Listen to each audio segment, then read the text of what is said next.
thought is, for instance, why not organize a co-op so we could buy in large quantities and minimize the expense or the lack of not being able to buy our basic necessities. Uh, Just trying to be proactive. Malik Wassalam. I feel like I'm pleased that my grandsons are so young Mm-hmm. that they won't be, inshallah, confronted with having to go to war. But I perceive that Trump will have some initiatives, whether in this country or in another country, where he's gonna require our young men to go off and. Well, I mean, that was already established even in the Biden administration. They got rid of the, or they made a mandate that, the draft is back, or they reinstated the draft. No matter what, like they reinstated the draft, and even if you're not in the Army, they just put that into place. But I think if we do, it'll be the remnants of the current administration and what's escalated over the past year or so, and not de-escalated. So, yeah, that it's like times are going to definitely get worse before they get better.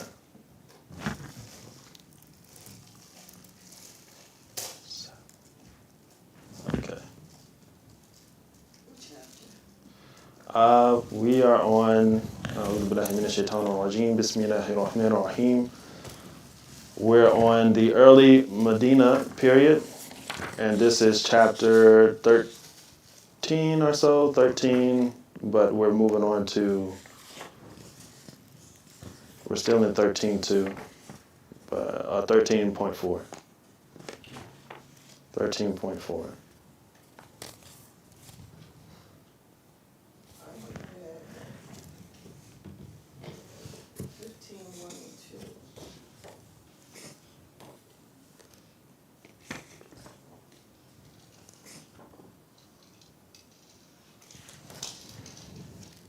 Okay, so last class we went over the miraculous journey, the trials that ensued, and also the good that came out of that journey, the hijrah to Medina, or what was then called Yathrib, and then after the Prophet's arrival, then changed to Medina.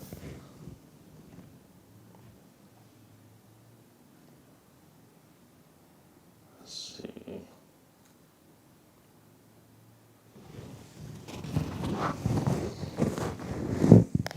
So we went over how Ali radiallahu anhu took the Prophet's place when he was going to be assassinated by the Quraysh, right?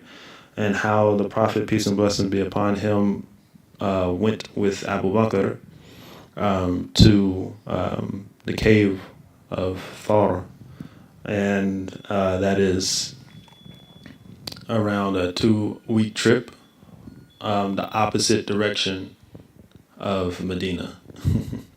So our Prophet, peace and blessings be upon him, went the opposite direction in order to get his foes and those bounty hunters off his tracks. And they stayed in that cave for 3 days. And they also took an alternate route to get to Medina. They went out their way to take an alternate route to get to Medina so that they didn't come through or come in contact with any of the bounty hunters. But even so, as we talked about, one was able to catch up with him and eventually happened to convert with the interaction that ensued. And also he had interactions along the way with many people, or multiple instances where he had interactions with people who turned out to then accept al-Islam by sheer just being in the presence of the Prophet, peace and blessings be upon him, witnessing his aura, and also the miracle that happened with the woman and their goat or their calf that was not producing milk after the Prophet had inquired about buying some provision from her, right? And so this tells us, right, that the the hijrah was not easy for our Prophet, peace and blessings be upon him. It wasn't something that was easy. It was also a long and very thought out journey, right?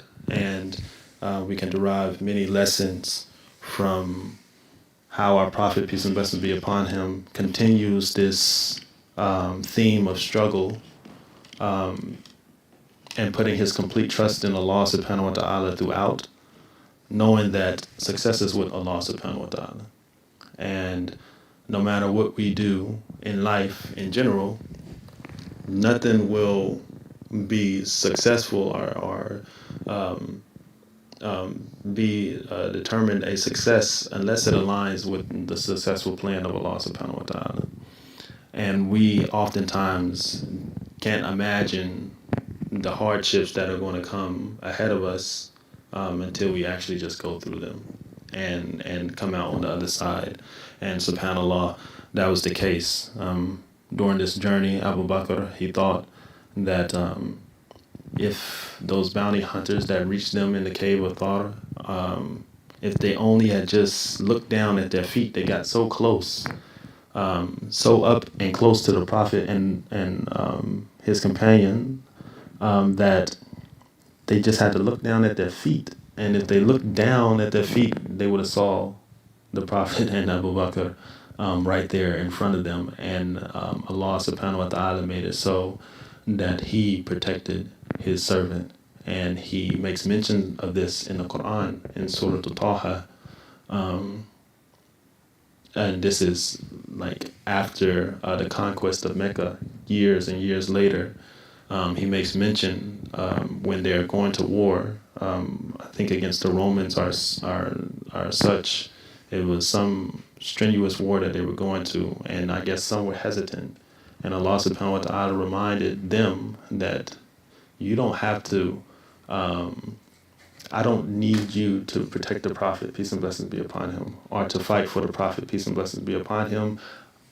Allah subhanahu wa ta'ala reminds us that he protected the Prophet, peace and blessings be upon him, even when it was only two of them, right?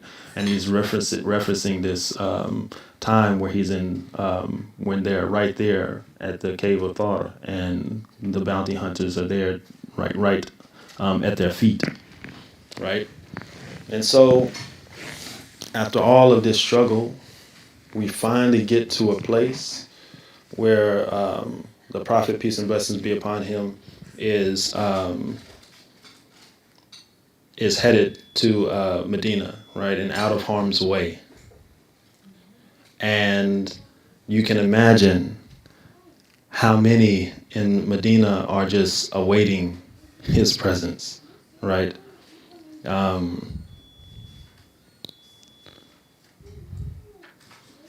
He goes, and the date in which the Hijrah starts, or which he left Mecca, was the 27th. It was a Thursday, right? On the 13th year of the Hijrah. And then the date that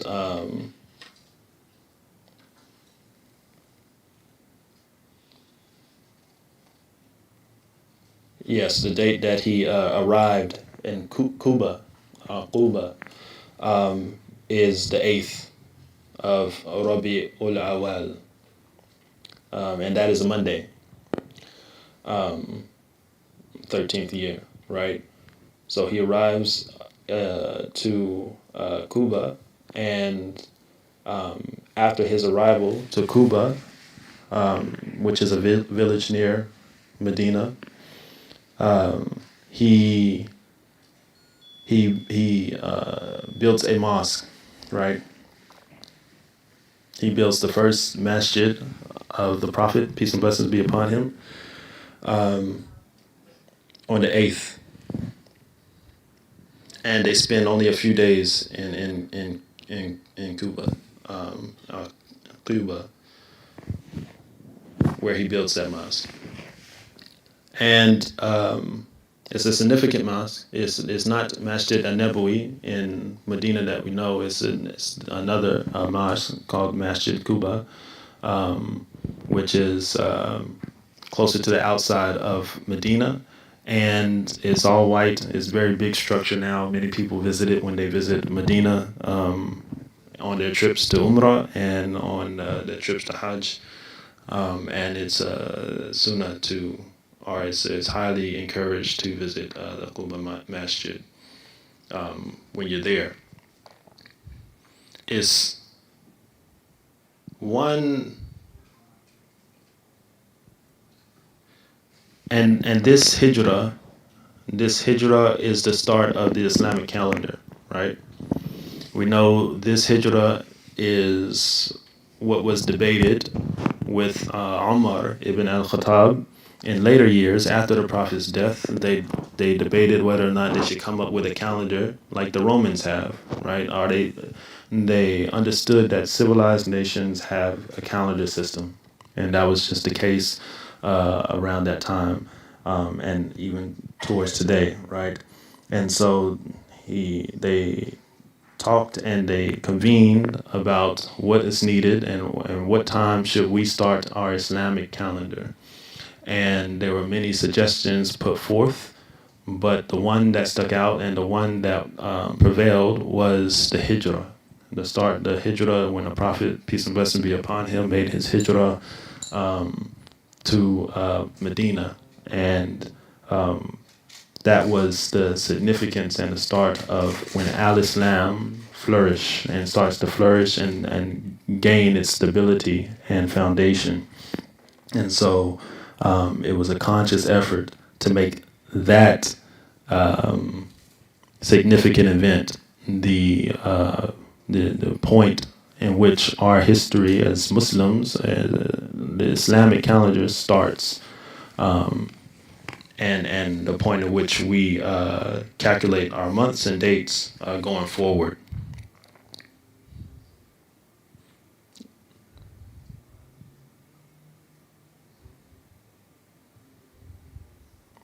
So before we actually get to the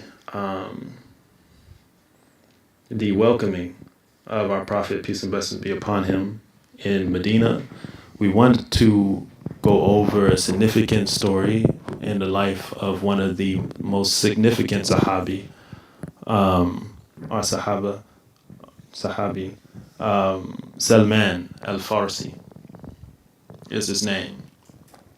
And the book kind of talks about and gives a rough draft, but we want to go into a little bit more detail because his story is so significant and such a powerful story that has a lot that we can learn from about his tenacity and his trust in Allah subhanahu wa ta'ala through different faiths. And so Salman al-Farsi was born in the Persian era or area. And we know this area to be those that are not as religious as far as they have pagan aspects, but many are fire worshippers, right? Worship the sun or whatever have you.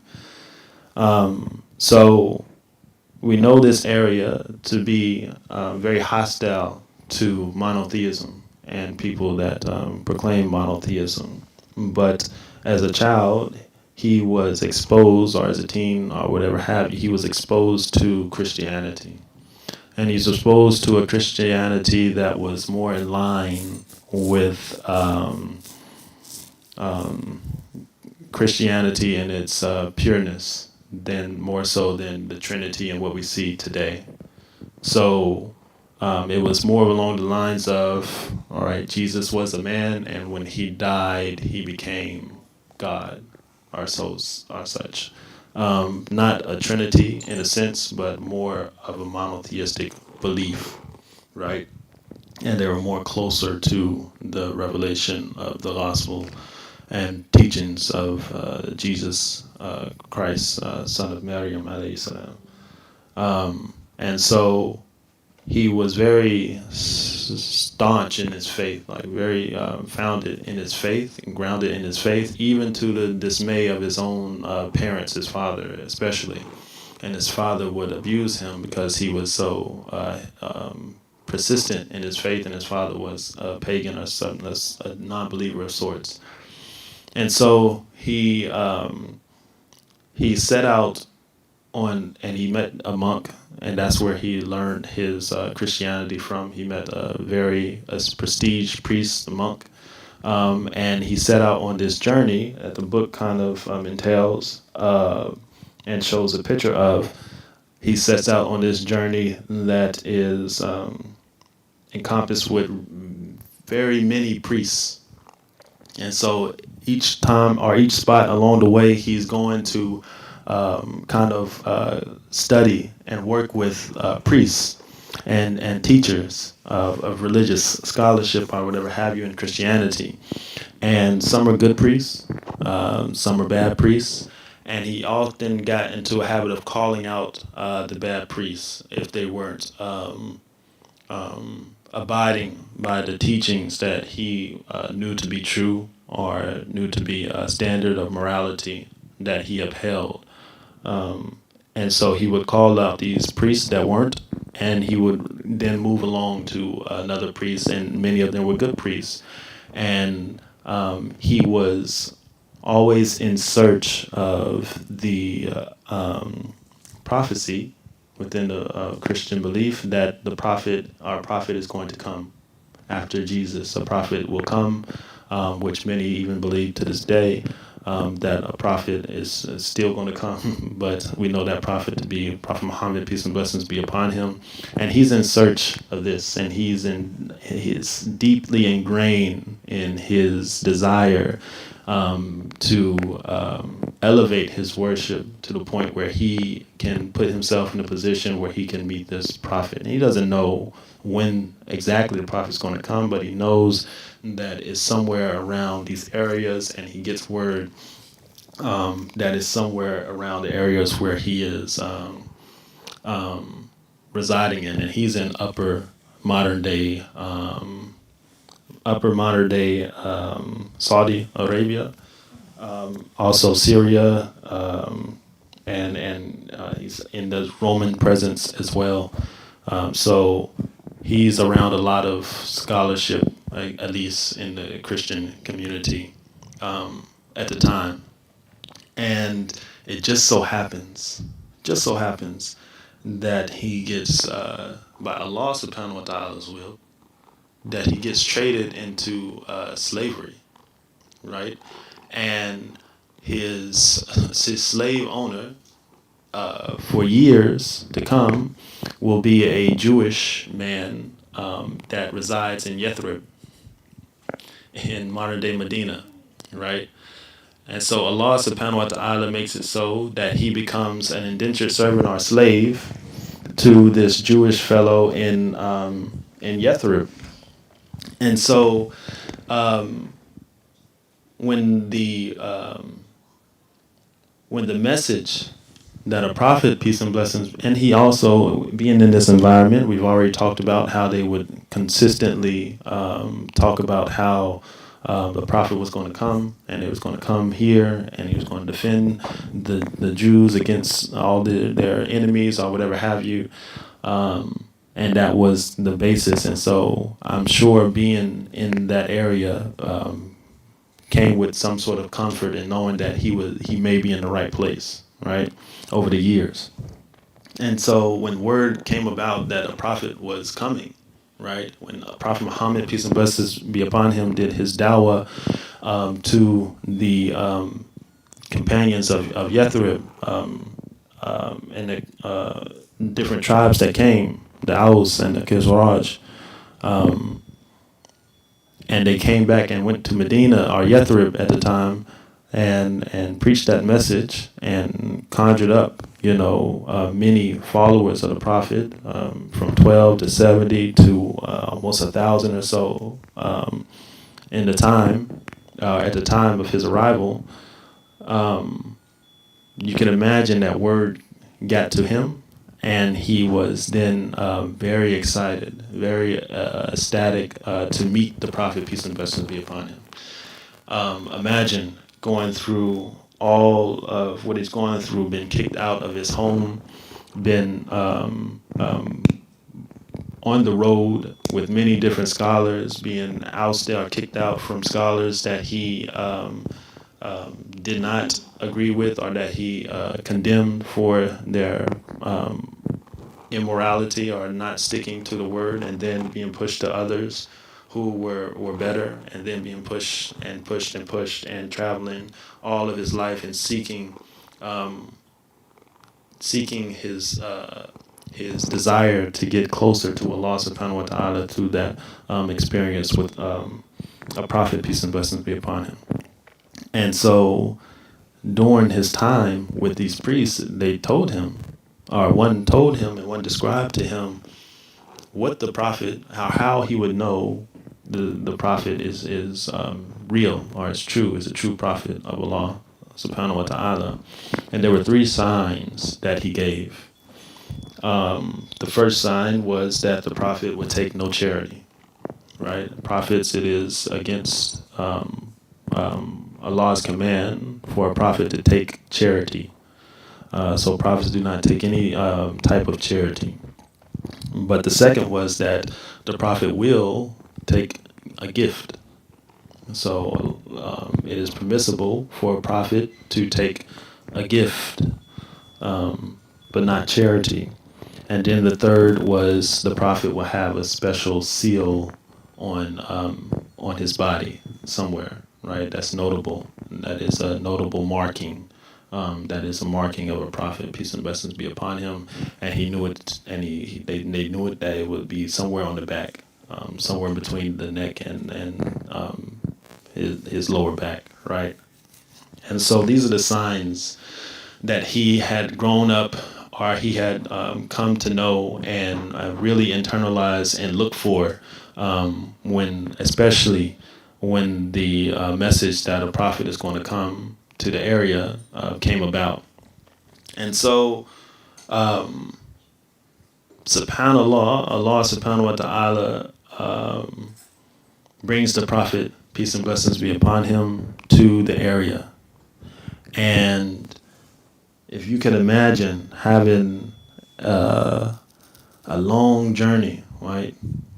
Weeks worth of travel to get to Medina, and then you're fighting persecution, you're fighting your family kicking you out of Mecca, right? When Waraka, the cousin, the Christian scholar, cousin of Khadija, radiallahu anha, met the Prophet or met with the Prophet after he received revelation. He told him that your people are going to kick you out.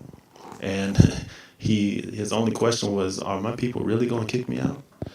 And that came into fruition. So your people kick you out. The people of Taif, the city beside Mecca, who stoned the Prophet, peace and blessings be upon him, on his worst days of his life, one of the worst days of his life. And then, he has to flee Mecca from assassination attempt, right? And then he has to come in contact with bounty hunters and flee them and get away from them as well. And so just a long, hard struggle,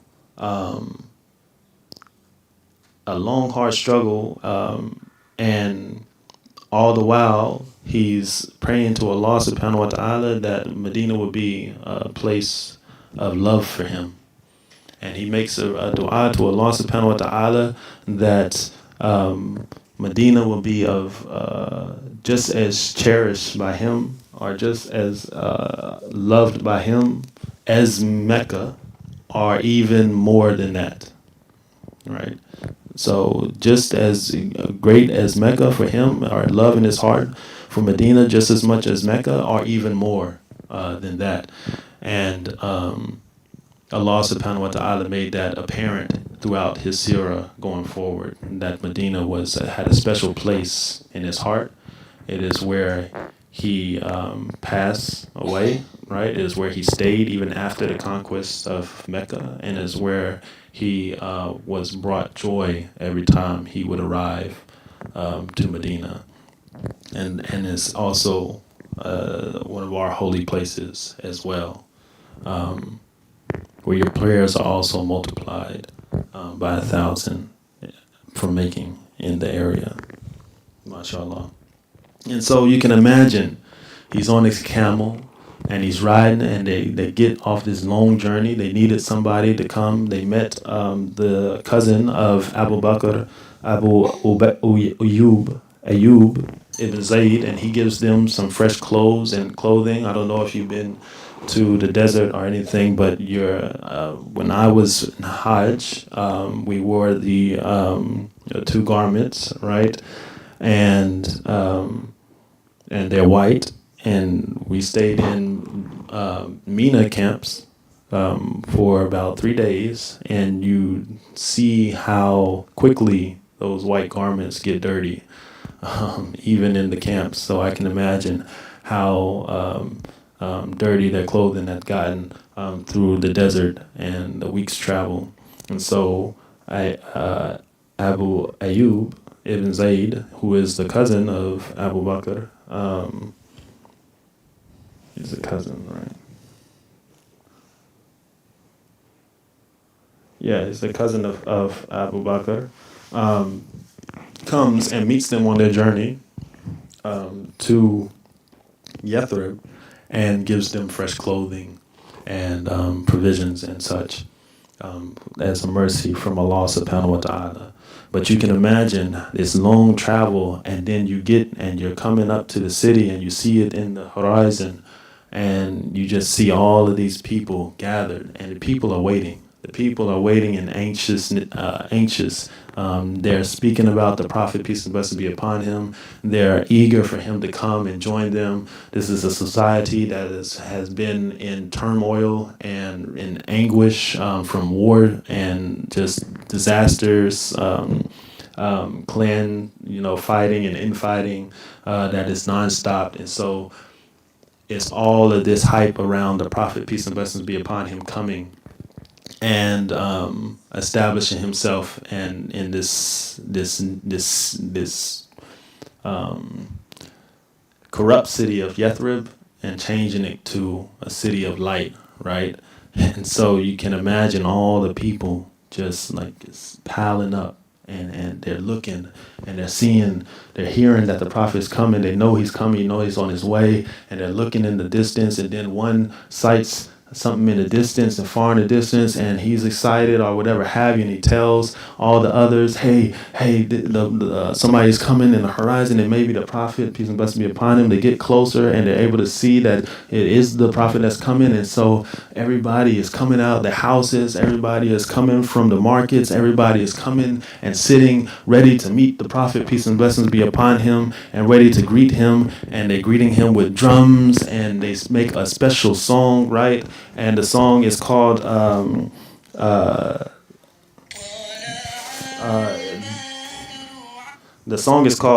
rising of the moon, or the rising of the moon, the rising of the moon, right?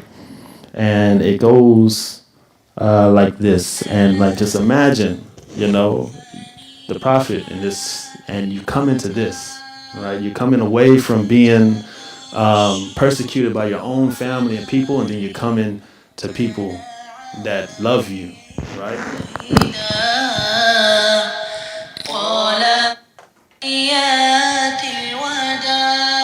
So it starts off, oh, the white moon goes over us from the valley of Wadda,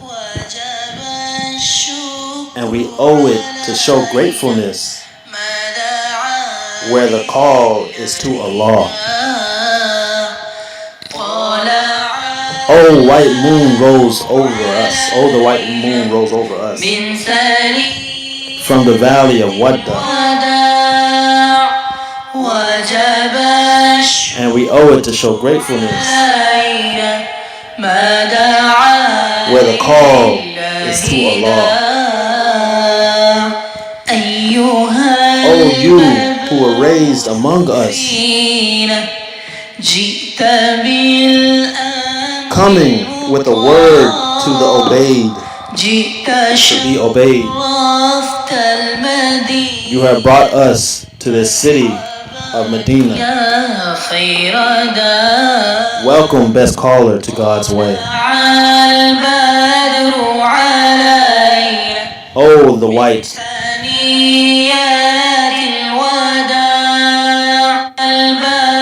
Oh, the white moon rose over us. From the valley of Wadda. And we owe it to show gratefulness. Where the call is to Allah. Right? And they called from there. They didn't call it Yathrib, right? They changed the name to Medina, the city of light, right? And so many, you hear these songs, you hear these drums, you hear these people, ecstatic that the Prophet, peace and blessings be upon him, is coming to establish what is righteous and what is just and what is Allah subhanahu wa ta'ala's way. These are people who are eager to be Muslim. These are people who are eager to fight in a way of our Rasulullah sallallahu alayhi wasallam. And so they don't take it for granted.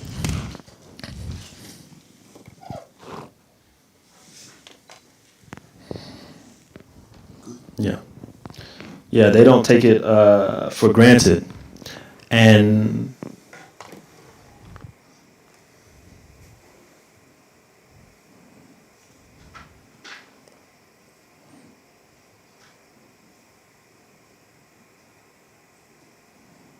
let's see.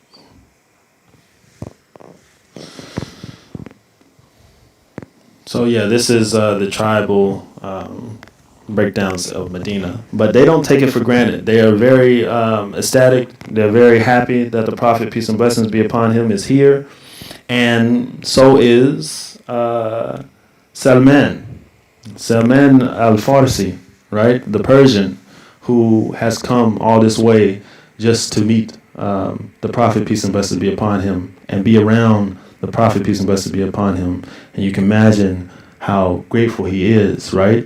But he has to make some checks, right? He has to make those three checks, those three signs. He has to confirm that the Prophet is the Prophet, right? And he has those three signs. Does anybody remember what those signs are? Not accepting charity, Mm-hmm. being open to gifts, Mm-hmm. and the sign on his neck. Yes. So not accepting charity, but able to accept gifts, and has the seal of prophethood on his back, right? So it is a like a birthmark of sorts, right? But it's very noticeable. And so he goes about trying to make these, or trying to confirm these signs. And first, he goes and he gets a bowl of dates. And remember that Medina is the city of dates as well, right? There's huge date farms. There's a lot of dates being made in Medina. It's very good climate for dates. And so he goes and he gets a bowl of dates. And he goes to the Prophet, peace and blessings be upon him, and he says, here you go, Prophet. Here this bowl is sadaqah. This is sadaqah for you. And the Prophet takes the bowl of dates, he puts it on the ground, and he calls the people. He says, "O people, here is a bowl of dates. Here's sadaqah. Come and eat from it." But he would not eat from it himself, right? And so this was the first sign that Salman noticed. And so he went another day and he got another a bowl of dates, right? And this time he gave it to the Prophet. He said, this is a gift for you. This is, what's the word it's used? Not sadaqah. Escaped me, but this is a gift for you, right? This is not sadaqah. This is a gift, and he gives it to the Prophet, and the Prophet says, "Oh people, here's a gift of dates. Come eat from it." And he also would ate himself, right? So, subhanallah, we learn a lot about the Prophet, peace and blessings be upon him. Just even in this instance, like he receives the gifts and he shares it with the community. He shares it with all, even though he's going to take some for himself as well. Subhanallah. And so, for the final sign, he comes to the Prophet, peace and blessings be upon him, and somebody is being buried. They're doing a janazah, and the Prophet is going in the grave and is going to position the body around like that. And the Prophet is wrapped up, his garment is wrapped up pretty tight, and Salman tries to go behind the Prophet and peep, right, and try to get, he feels like he can maybe see his back or something like that, but he cannot see it. But the Prophet, peace and blessings be upon him, he notices this, right, and he sees Salman, and he notices, and the Prophet, subhanAllah, his intuition is inspired from Allah subhanahu wa ta'ala, and so he undoes his garment and he lowers it so that his back can be seen and the seal can be seen, and subhanAllah, Salman then sees it, and you can imagine all his life been looking for the Prophet and hearing that this is what it takes, or these are the signs, and he answers every one of them. And he's going through slavery, he's going through travel, he's going through all of these things, and then it all comes up to this one moment where he's able to see, and the Prophet notices that and affirms that his belief and his affirmation or whatever, he gives him affirmation that, yes, I am the Prophet, I am who you've been looking for. And he just breaks down crying. And he cries, and he goes to the Prophet, peace and blessings be upon him, and he gives him a hug. And the Prophet, peace and blessings be upon him, knows that not many people know about this seal that is supposed to be a mark of prophethood. And so he asks him, "O Salman, tell me your story. Tell me where you come from. Why is it that you know this?" He knows that this is like not a common understanding of prophethood.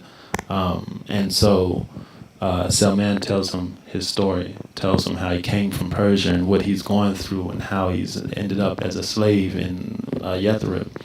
And the Prophet, peace and blessings be upon him, tells him, he embraces him, and he tells him, you have to go and you have to tell this story to all of the companions. And so he goes and he tells him, you tell this story to all of the companions, and he goes and he tells it to all of his companions. And then he goes and he tries to gain his freedom from his slave master. But his master was being difficult. His master didn't want to free him. But the Prophet, peace and blessings be upon him, offered to buy his freedom. And so he told Salman, go to your master and ask him what does he want? What do we have to pay to buy his freedom? And his master gave some ridiculous some ridiculous prices, but really rules, I guess. He says that he wanted 300 date palms, and not only did he want 300 date palms, but he wanted to wait to free him until those date palms were able to produce fruit. And so that's like 10 or so years or something like that, years worth of waiting time. And also 40 grams of silver. And so what the prophet did after was just a testament to how important Salman was to as a companion and just as a righteous person seeking Allah subhanahu wa ta'ala. And so the prophet gets all of his followers in Medina, and he comes and he tells them, anybody who has a date palm tree, dig it up. Like, dig it up, not something new, something that's already producing fruit. And dig it up out the ground, make sure that you got the root system right so that you can place it back in the ground and it's producing fruit. And he gets 300 of those in no time's notice, right? People go, they dig up, and they give it to the Prophet, peace and blessings be upon him, for Salman. And so the Prophet, peace and blessings be upon him, everybody digs those holes, and the Prophet puts these trees in himself. Each and every one of them, 300 trees, date palms, he puts in the ground himself, subhanAllah, and also gets the 40 grams of silver. And so something that was going to take years just became something that's done in a day or two's time. And Salman was free from his enslavement by the Prophet, peace and blessings be upon him's help and mercy. And Salman is significant in many ways. One of the most significant ways is his advice to the Prophet and to the companions of how to deal with the Quraysh coming to fight them after Uhud. And they call that battle the battle of the what? The battle of the trench. Salman is the one who came up with the bright idea of forming a trench. And he learned this in the Persian culture. It was a tactic, right, that he had picked up, was understanding of, and he was asked to give advice on what we should do, just as somebody who was valued member of a shura, and he came up with digging a trench, and it happened to be the one thing that saved, amongst a couple others, but the one main thing that saved the Muslims from, or saved them and allowed them to win that battle, right, definitively, subhanAllah. And so this is a man who, after the Prophet's death, was still in wars and fighting with the companions, and he was during his time or towards the end of his life, he was one of the only to travel back, or one of the first, if not the only, to travel back to the land that he was born in.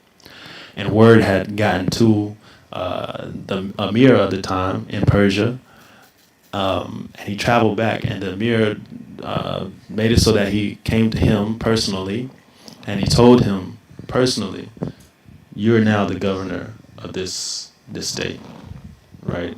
Like, you're now in charge of this state." That's how much respect people had for Salman al-Farsi, right? And how Allah subhanahu wa ta'ala made it so that somebody come after being kicked out and now forced into slavery. And then he arrives back to his home and is now the leader. SubhanAllah. And it didn't change him any. He still stayed humble, a humble man, even as a leader. And SubhanAllah has many stories about Salman al-Farsi. Was he someone responsible for Islam being in the Persian region, or had Islam had just spread? Islam has spread prior. It was in its spreading stage right before he had arrived, but he is also, very notable figure, right? And rumors had spread about who this person was, and so after he was older and didn't have, to go through many wars, or didn't even have the stamina or whatever to go through those many wars, he came back to his Persian place where Islam was kind of flourishing at the time. But the companions were, before then, were expanding and doing dawah and expanding into other regions and establishing Islam in those regions all over. And this came after the conquest of Mecca, where they were seen as a valuable threat, right? And so it spread kind of like a wildfire at the time. But he's also, I'm sure, integral about or a solid foundation in the fact that Islam continued to flourish, right, in the region and even till today. Okay, so our prophet, peace and blessings be upon him. Let's see. Do you know where the picture is that I sent you? Okay.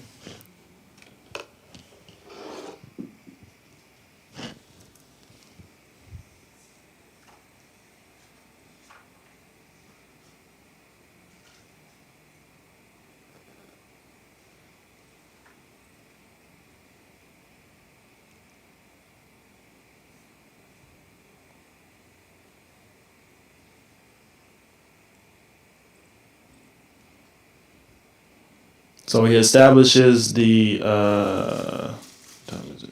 Okay. He establishes his masjid in Kuba, and not far is then the Prophet's mosque. He is the Prophet, peace and blessings be upon him. He's uses or he is these are the so the people of Mecca who made the hijrah are known as the muhajirin, right? And the people of Medina are known as the ansar, the helpers. The muhajirin, the ones who make that pilgrimage, and the ansar, the helpers. And a part of that help was making sure that everybody that came from Mecca had a place to stay. They had somebody they were paired with of the Ansar to help them get their footing and get on track. We can relate that to immigration today, right? And how we should be assisting of those who immigrate and come for asylum or seeking some type of better life, right? We should always be helpers to those in this spirit of the Ansar, right?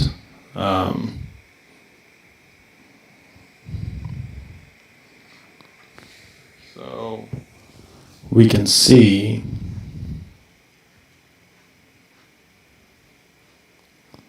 in the book. Do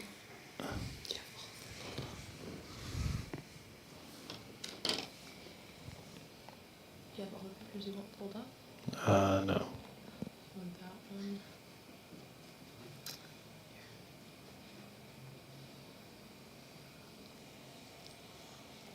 Okay, that one. you have this small microphone? Mm-hmm. Which one? You don't want to put on your Just that dope? one. But you don't want to can't just put on your dope?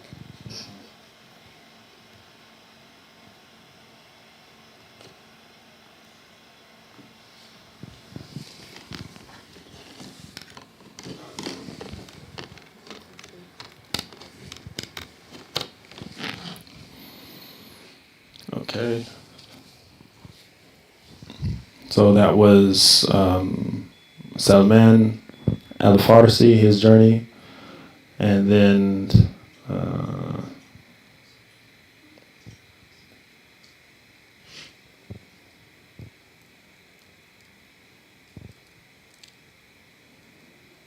and this is Kuba, right on the outskirts of Medina. These are the Jewish tribes. You see a lot of date palms and trees. These are farms, date farms and things. And then ways within the center is Masjid al-Nabawi, the Prophet's Mosque. And when he gets to Medina, he gives a khutbah. He gives the first Juma khutbah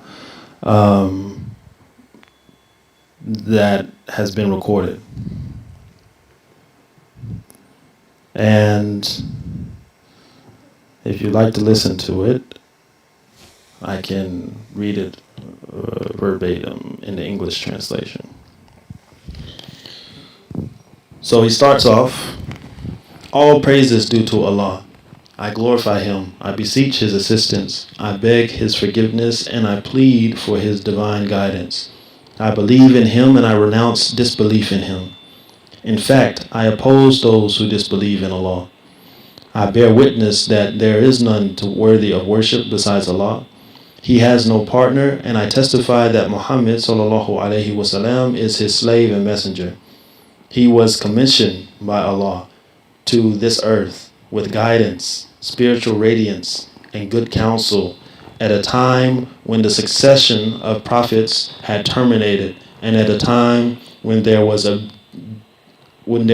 dearth of knowledge, and when people were spiritually deviated and close to the day of judgment.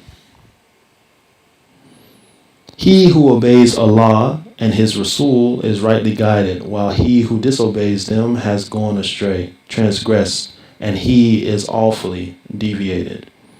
I advise you to adhere firmly to taqwa, God consciousness, because the best advice one Muslim can impart to another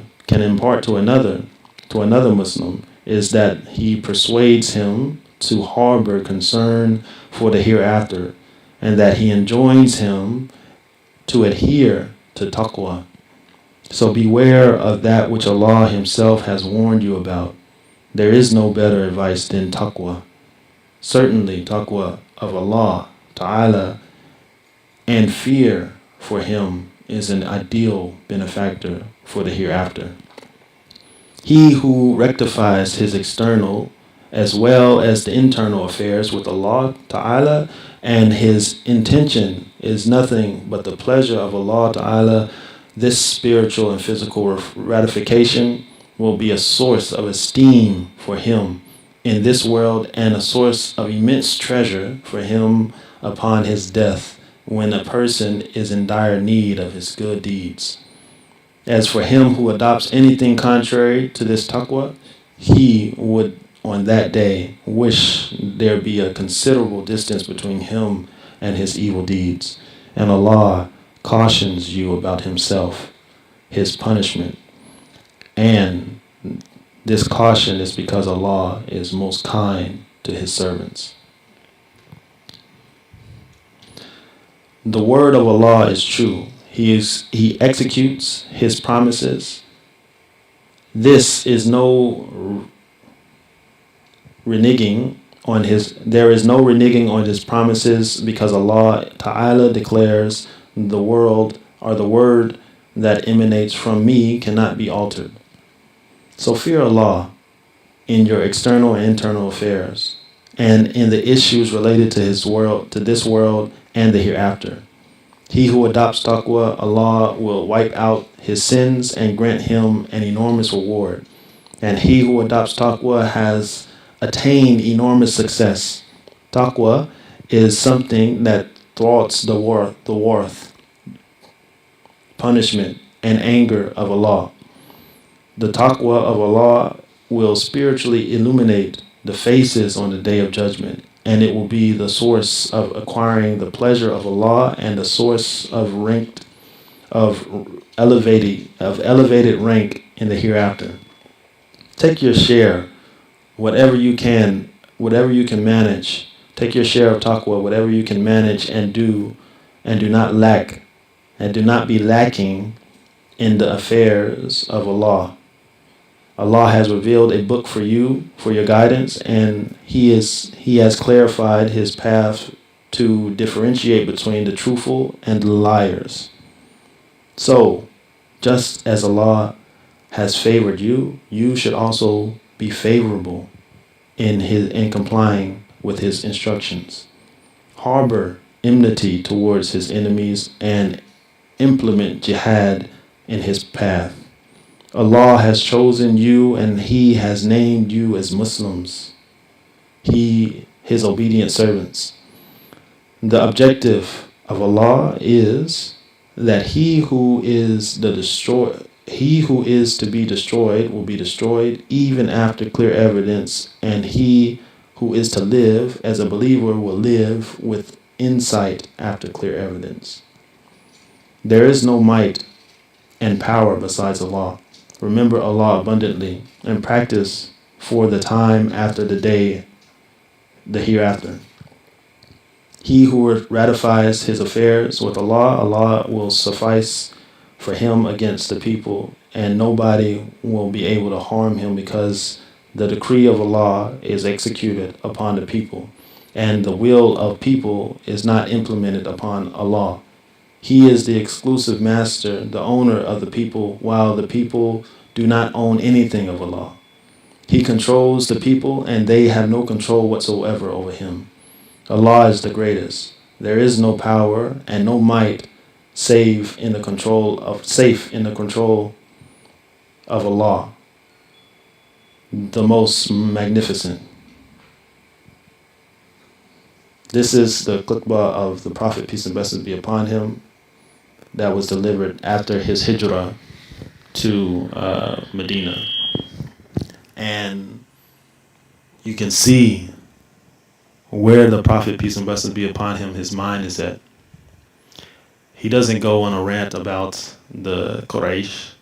He doesn't curse all those that drove him out of his home, right, and persecuted him and tried to assassinate him. He's focused on the soul of the Muslims and the guidance and the spirituality that's going to help them through these hard times to come. And what's really important about this life, which I think we get the message from this short khutbah, about maybe 5 minutes long, maybe less than that. But he is intensifying this understanding of taqwa, God consciousness, as a basis for the most productive life you can have, right? And we know that being conscious of Allah subhanahu wa ta'ala breeds those who are going about their lives living as if Allah subhanahu wa ta'ala is watching them. And that really dictates how you respond to certain situations, how you act, how you give dawah, how you treat people, how you give people their rights and their respect that they deserve and that Allah subhanahu wa ta'ala has honored them with, and so on and so forth. So we can learn a lot from why a prophet would say this and what he said as well. And we won't go over anymore. We're about to make prayer, about to make salat, Isha. But next week we'll talk about the contract of Medina and how it is Allah's Messenger sallallahu alaihi wasallam established a social order in Medina after they had had so much barbarism. Any questions, comments?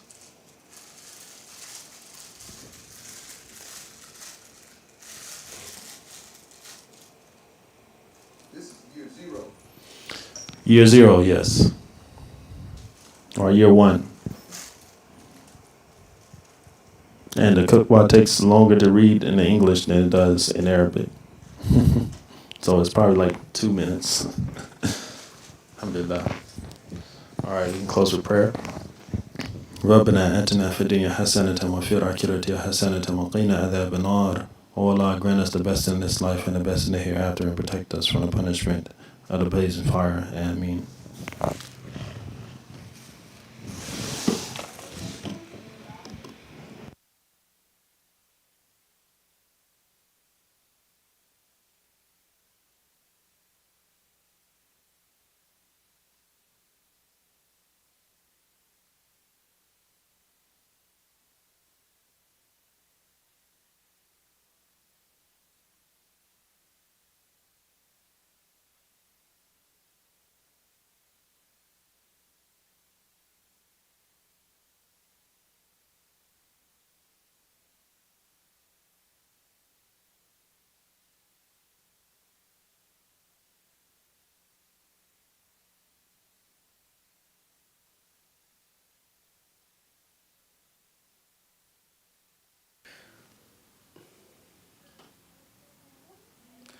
Allahu Akbar, Allahu Akbar. Allahu Akbar, Allahu Akbar. أشهد أن لا إله إلا الله.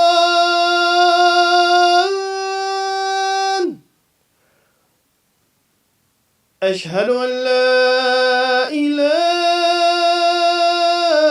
إلا الله. أشهد أن محمد رسول الله.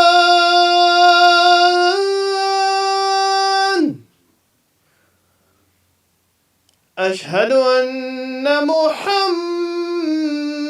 رسول الله.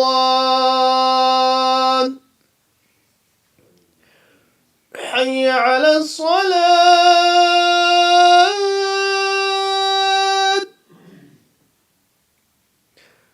حي على الصلاة.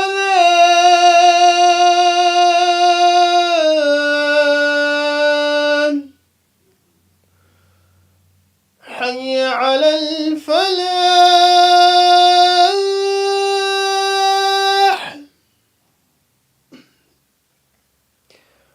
حي على الفلاح.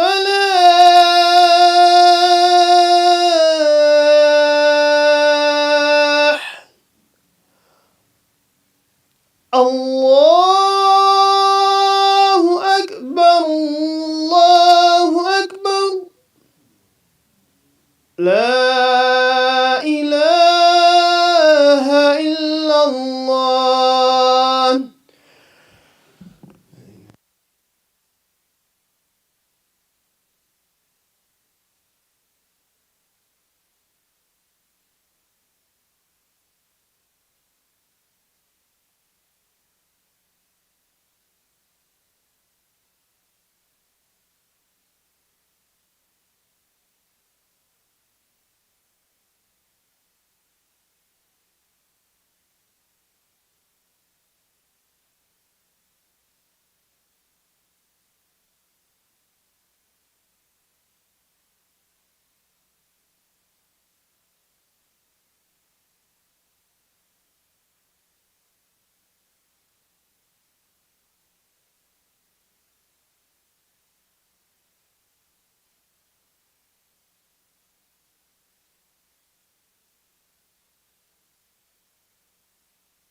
الله أكبر.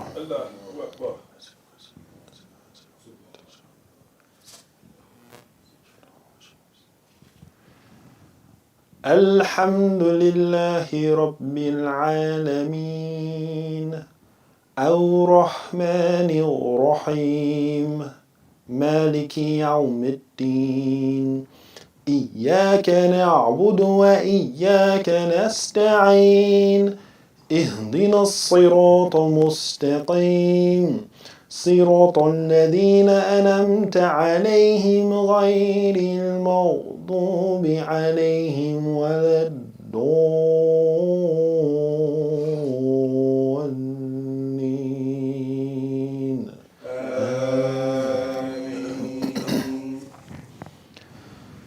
تبارك بيده الملك وهو على كل شيء قدير الذي خلق الموت والحياة ليبلوكم أيكم أحسن عملا وهو العزيز الغفور الذي خلق 7 سماوات طباقا ما ترى في خلق الرحمن من تفاوت فارجع البصر هل ترى من فطور ثم ارجع البصر كرتين ينقلب إليك البصر خاسئا وهو حسير ولقد زينا السماء الدنيا بمصابيح وجعلناها رجوما للشياطين وأعتدنا لهم عذاب السعير وللذين كفروا بربهم عذاب جهنم وبئس المصير. الله أكبر.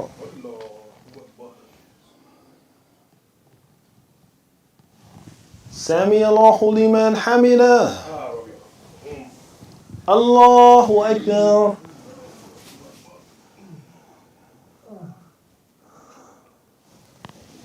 الله أكبر. الله أكبر.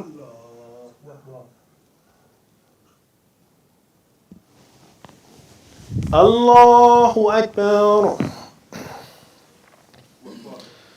الحمد لله رب العالمين الرحمن الرحيم مالك يوم الدين إياك نعبد وإياك نستعين اهدنا الصراط المستقيم صراط الذين أنعمت عليهم غير المغضوب عليهم ولا الضالين. آمين. قل أوحي إلي أنه استمع نفر من الجن فقالوا إنا سمعنا قرآنا عجبا يهدي إلى الرشد فآمنا به ولن نشرك بربنا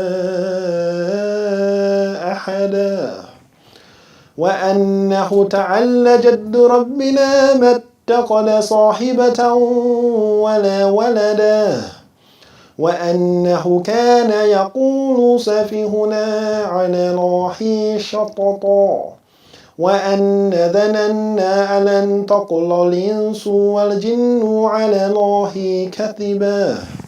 الله أكبر.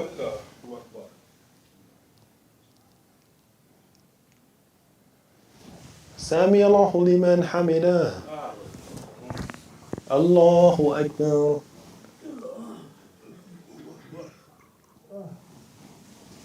الله أكبر.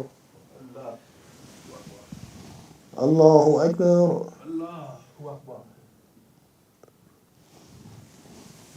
Allahu Akbar.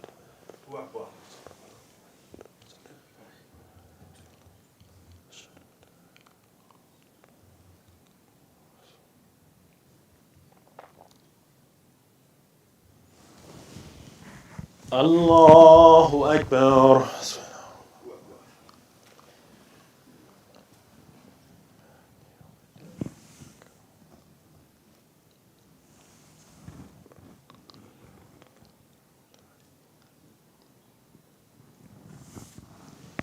Allahu Akbar.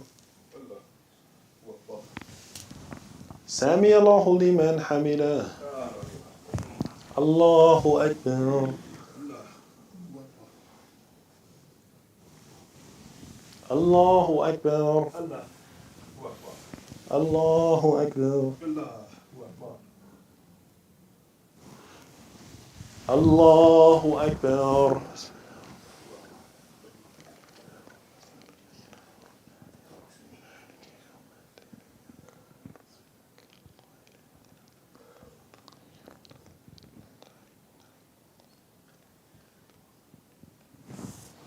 Allahu Akbar.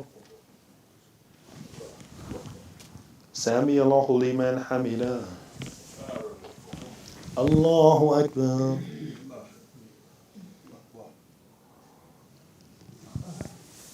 Allahu Akbar.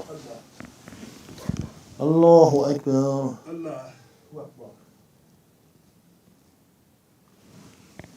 Allahu Akbar.